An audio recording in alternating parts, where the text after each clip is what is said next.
Alors, bonjour tout le monde. Aujourd'hui, on parle de quelque chose de très joyeux, la voie de la joie. Alors ça, c'est intéressant de parler de ça, parce que, bien sûr, notre passé judéo-chrétien nous a plutôt habitués à la voie plus sombre du pénitent, avec tous ses péchés. Et même avec la psychothérapie, au fond, puis la psychanalyse, nos complexes sont devenus d'autres péchés qu'on allait confesser dans le bureau du psychanalyste. Et il me semble qu'à travers tout ça, on oublie un élément très important qui est la joie. Et c'est ce dont je vais vous entretenir aujourd'hui. Alors, je vais commencer par une anecdote au fond. J'avais été invité à parler à un groupe de gens qui souffraient du cancer ou qui venaient juste de terminer leur traitement et qui commençaient leur nouvelle vie après le cancer. Donc, des gens qui étaient en rémission. Et il y a une personne qui me pose une question très intéressante. Elle me dit, moi, elle dit, dans mon cancer, j'ai découvert que je ne prenais pas assez soin de moi-même, que je ne prenais pas assez soin de mes goûts, de mes envies.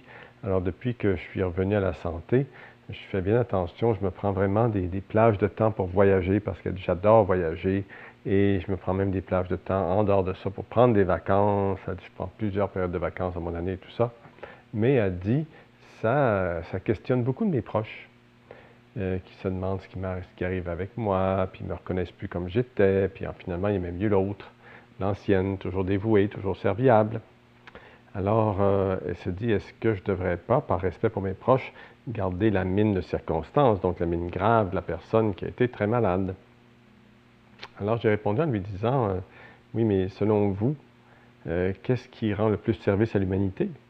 Est-ce que c'est de rencontrer quelqu'un qui a la mine grave et sérieuse et qui en plus est en train de jouer un rôle, ou bien au contraire d'avoir un être humain, qu'on soit devant un être humain qui vibre de joie, qui est contente de vivre, qui apprécie la vie, qui la célèbre à sa façon, à travers ses goûts, à travers ses envies. Alors bien sûr, on n'a pas eu besoin de réfléchir très longtemps pour dire, ben, c'est clair qu'on est mieux rencontrer des gens qui vibrent de joie, et probablement ça qui sert le plus à l'humanité. Puis j'ai dit, donc, c'est exactement ça. Pourquoi pas aller vers cette chose-là, qui est le chemin de la joie qui vous est proposé. En fait, on a tellement besoin de la joie pour vivre que c'est presque intolérable pour les êtres humains de ne pas en avoir dans sa vie. On a besoin de se réjouir.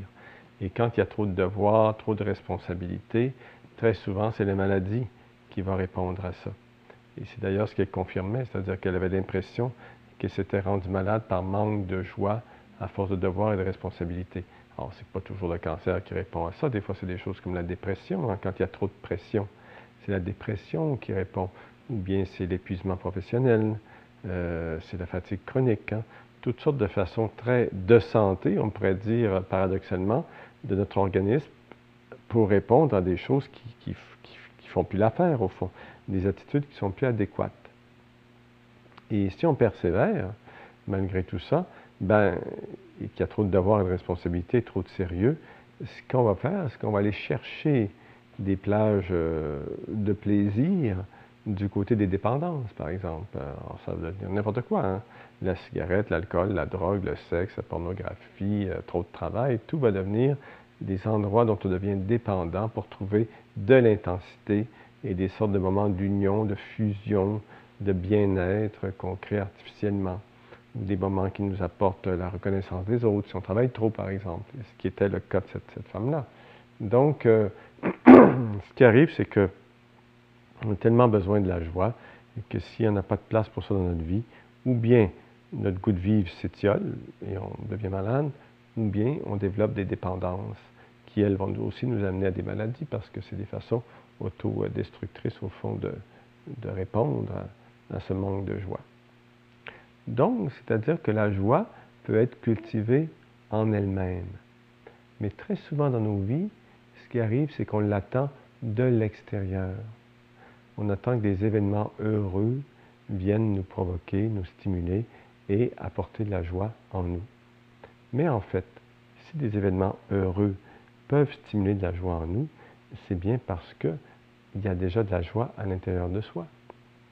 Donc, on peut faire l'économie de cette attente en se branchant directement sur la joie qui existe en soi, en soi-même.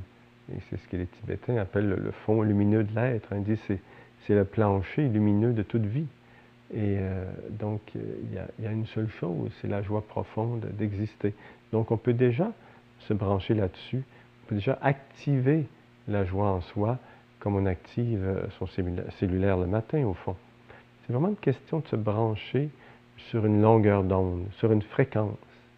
C'est comme de choisir de voyager sur une autre longueur d'onde. Et bien sûr, à ce moment-là, il va se passer toutes sortes de choses parce que nos vieilles habitudes vont nous sauter au cou et tenter de nous ramener dans la tristesse, dans la frustration, dans la colère. Et à chaque fois, on aura un choix à faire. Donc, le choix pour la joie, c'est un choix qui se fait non seulement au jour le jour, mais d'heure en heure et à toutes les fois qu'une occasion se présente qui nous ramène dans des atmosphères plus lourdes intérieurement, des ambiances intérieures qui deviennent trop suffocantes en fait. Alors pour terminer cette chronique, j'ai un petit exercice à vous proposer pour le mois qui vient. Et c'est très simple. En fait, il s'agit effectivement d'auto-activer cette joie-là en soi et de noter à toutes les fois qu'on l'oublie, qu'on est dispersé par rapport à ça, de noter donc tous les éléments, tous les événements qui viennent nous débrancher de cette joie-là.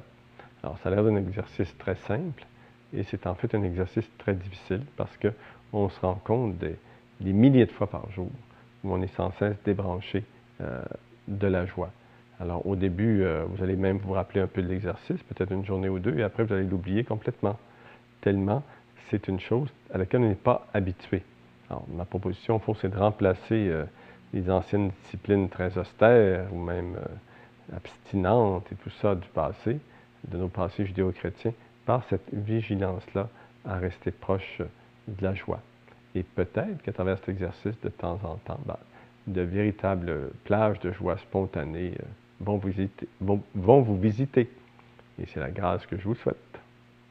À bientôt.